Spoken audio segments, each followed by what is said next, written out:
In this video, I'm going to tell you the secret to attraction and what women actually want in this day and age. Because everyone online will tell you that women want a guy who's good looking, tall, rich, or successful, but their dating history shows a completely different story.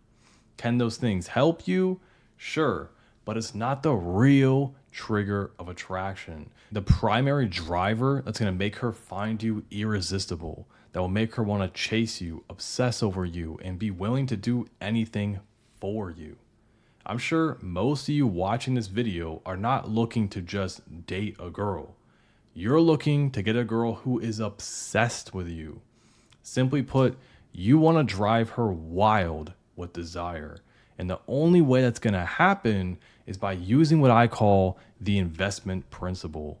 You see, women only chase guys who they have to put significant time, energy, and effort into attracting. They don't want the guy who just bends over backwards the second that she shows him an ounce of attention, or worse, just because she's beautiful. Women want to date the guy who is not easy to get. Because the reality is, humans don't value things that come easily to us. We only place importance on the things that we have to earn.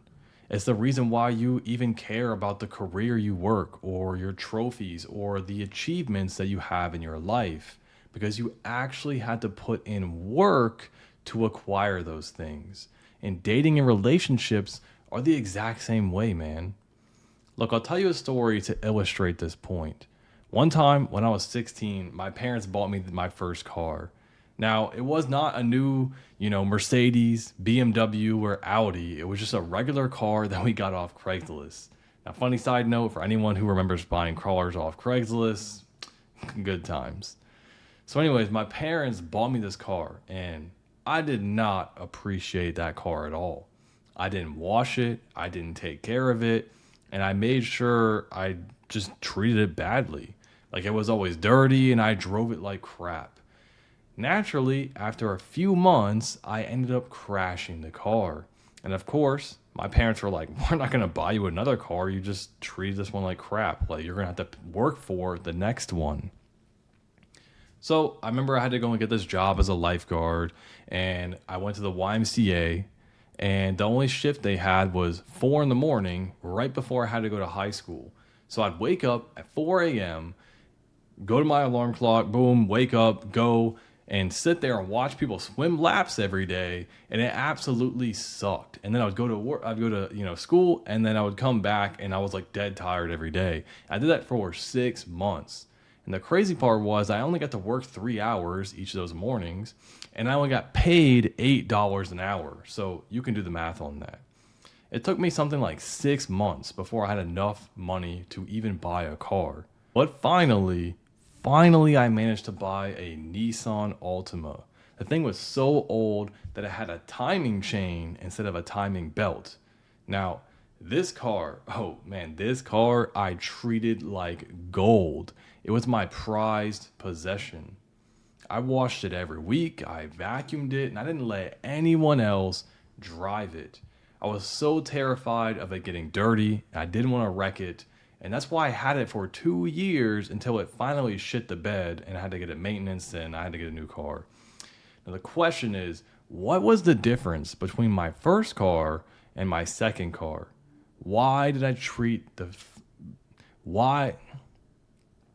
You could argue it's because, I crashed that car, and so the second car I wanted to treat better, but I don't believe that's true. The difference was the fact that my parents paid for the car, which means I didn't have to earn it, which really means I didn't place any value on it at all. But that Nissan Altima, man, I worked my ass off for that car. I had to put significant time, energy, and effort into getting it. So you best believe I treated it like a treasure. Are you starting to see how this translates to your dating life? You see, the reason why most men don't have the dating life they want or the relationship with a girlfriend they want isn't because they're not tall enough, good looking enough, rich, or whatever. That's some bullshit, man. It's simply because you don't know how to make a woman want to invest time, energy, and effort into you. And even worse, you are probably the one who's doing all the investing. In fact, you're probably over investing because she hasn't done a single thing to earn your attention. She's just a pretty girl. And because of that, you're willing to do anything to get her attention.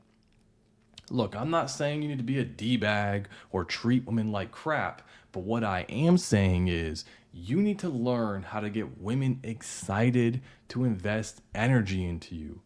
Otherwise, nothing else that you do even matters. It won't matter if you drive a fancy car. It won't matter if you say the right things. And it definitely won't matter if you buy her flowers or take her on a fancy date. Because she's not going to value a single thing that you do because she didn't have to earn it. Look, if you want to learn more about this investment principle and you want to discover how to go beyond attraction, I actually have a whole free training that I did that dives a lot deeper into this concept. You can click the link in my bio to find out more about it. Look, I tell you all this because I'm happily married myself, and I can safely say I'm in the best relationship of my life. I've had relationships where women didn't value me at all. It was completely one-sided, and no matter what I did, she didn't care about me. I was always the one planning the dates, putting in effort, and doing everything to keep the relationship afloat. But with my wife, it was completely different. From the beginning, from the very beginning, I made sure to stack the game in a way where she had to invest the same amount as me. In fact, I specifically remember on our first date, I was asking her very challenging questions. I wasn't letting her get away with stupid one-word answers, and I definitely wasn't bragging about myself. And she even tells me this today. That's one of the reasons why I was so memorable. Because you see, she had a lot of dates that she was going on with guys that she never saw again. And the difference was those guys would just sit there and talk and talk and talk the entire time, thinking they were going to impress her with their fancy job title or all the cool places they traveled. Look, the reality is, man, there's always going to be some better guy out there who's traveled more, has more money, or has something better than you. You can't compete on that game. Look, the best women aren't going to think. And the reality is, man, the stuff you're bragging about, at best, she's going to be somewhat interested. But most of the time, she's not going to care at all. You'll get maybe a second. And look, and the things that you're bragging about, most of the time, she's not really going to care at all. At best, she might be somewhat interested, and you might get a second of acknowledgement, and then she's back to talking about herself. Because it doesn't matter what you say. She's not going to be impressed by that.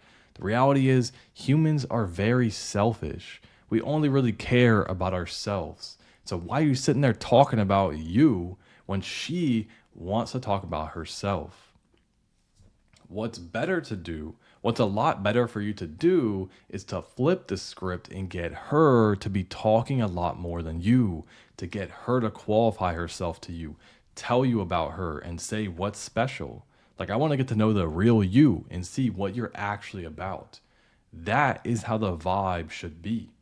It shouldn't be this thing where you're into her because she's hot. I tell my clients, all the time, like, imagine you're a guy who has a ton of options with girls. Like, I'm talking about, like, you're drowning in an ocean of women and you're on the date now with this girl. How do you think you're going to act? Would you be desperate to bring her home and try to hook up with her? Or would you be sitting back smiling and trying to find out what she's about? Would you be asking her deeper questions that go far beyond her beauty? Would you be searching to see if you actually connect with this girl, what her values and morals are and what she's actually into, and wondering how she might fit into your life or doesn't at all? The answer should be obvious. You would be the guy who's qualifying her, seeing if she fits into your life or not. So the question is, why are you not acting like that guy right now? Why are you waiting until you have women to do that? After all, it's nothing more than a mindset. It's a way of living. You can decide right now that you want to embody that guy. And look, man, if you want help learning exactly how to be this guy, if you want the specific tactics and techniques you can start using today to get more dates in your life, and you want to accelerate your results, and you're tired of doing the same things over and over and not getting the results you want, then you should book a call with my team. I'll jump on a call with you, break down exactly what you're doing, and give you the exact steps you need to improve your life and tell you about how I can help you accelerate your results. If you want to learn how to do that, click the link in my bio.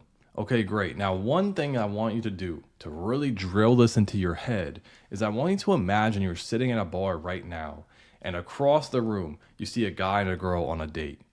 You're close enough that you can, see them, but you're too far to actually hear what's being said. So over the course of the hour, you notice this guy is like talking nonstop. He's talking probably like 80% of the time, and she's talking maybe 20% of the time. Without knowing anything else, who is attracted to who? I'll give you a second to think about it. If you're like most guys, you probably said it's the dude. He's the one that's more attracted to her. But the question is why? I mean, you didn't hear anything about their conversation. How can you know that? It's because this guy is the one who's talking so much. And why else would you keep talking unless you're trying to impress the person you're with? You're trying to make them like you.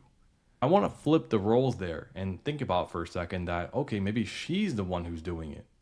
She's the one who's talking 80% of the time and he's talking 20% of the time. Now, who's attracted to who? Should be obvious at this point. It's the girl, because she clearly cares about impressing him. I mean, think about it for a second. Imagine if a homeless dude runs up to you right now and he goes, dude, what are you passionate about in life? You're going to be like, what? Why am I going to tell you that? And you're just going to keep walking because you don't care. There's no reason to impress this person. You don't care about what they think about you. But if you're talking to a girl and she's over investing and talking and qualifying herself, why else would she do that? Because she's not doing it with every guy. She's only doing it with you. Well, the reason why she's doing that is because she cares about what you think about her and she wants to make you like her. And here's the thing, man. Investment works like a loop. The more time, energy, and effort she puts into trying to make you like her, the more that she starts to care about what you think. And then because she cares about what you think, the more she's going to start investing into the conversation. And then what happens? It creates this cycle where she starts to become obsessed with you and thinks about you all the time. Now, you've probably had this in your own life, except in the reverse, where there's some girl you're really into, and because you keep thinking about her all the time, that energy just consumes you. It's like you just can't stop thinking about her. She's the only thing you think about. And when you start thinking about her more, you think about her more, and you text her more, and you start texting even more, and you're trying really hard to make her like you. Do you see how that works? You're creating this loop of obsession. That's exactly how it starts, and that's how you make a girl become obsessed with you. Now, I'm not telling you to, use some weird tricks or play games or use manipulation. I'm not into that crap. But, I do believe in the fact that you need to at least have an equal level of investment. If you're the one who's always over investing, which is what most of you watching this video are doing, then you need to learn how to flip the script and at least balance it so that she's investing the same amount as you. I take it that if you're watching this video, you're probably not at that point yet. You're probably way over here where you're investing way too much and she's investing. You're over here, right? If some guy's over here, I'm not going to sit here and give him advice because he's not even watching this video. So I'm not worried about this guy using it and becoming like a D-bag. For you, it's like you're over here. So worst case, you're going to use the techniques I teach you and you're going to come in this middle area, which is exactly what we want. And that's exactly why I feel comfortable sharing this principle, because I know you're not going to go out there and use it for, evil. But you should be careful because this simple idea can completely change your life, and it does have the power to make a woman obsessed with you, whether you want her to or not. So you need to use it with caution. Don't go out there and start using it with everyone. Only the girls you actually want to get into a relationship with. Sound fair? All right, great. With that being said, don't forget to like, comment, and subscribe, and I'll see you in the next video. Peace.